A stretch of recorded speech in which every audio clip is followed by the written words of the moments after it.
Здрасти, Сашо! Криси, какво правиш? Добре съм, ти как си? Къде отиваш? Отивам на работа, а ти къде отиваш? Отивам на матч. Какъв матч има? Има футболен матч. Футболен матч? Боже, от колко време не сме се виждали? Какво правиш ти? Как е сестра ти? Сестра ми е добре, скоро чака бебе. Наистина? Да? Сериозно, много се радвам да го чуя. Вашите как са?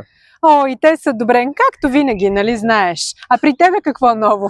Нямам с какво да се похваля, честно казано.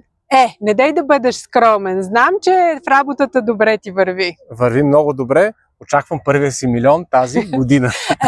И аз много искам първия милион, но в YouTube. So, guys, this was like we're trying to make some normal conversation. Let's imagine friends meet, they bump to each other, like as an occasion in the park and say, we haven't seen each other for a while, and they exchange like phrases. So, I hope this was useful for you. Let us know in the comments, for example, what kind of phrases you'd like to hear.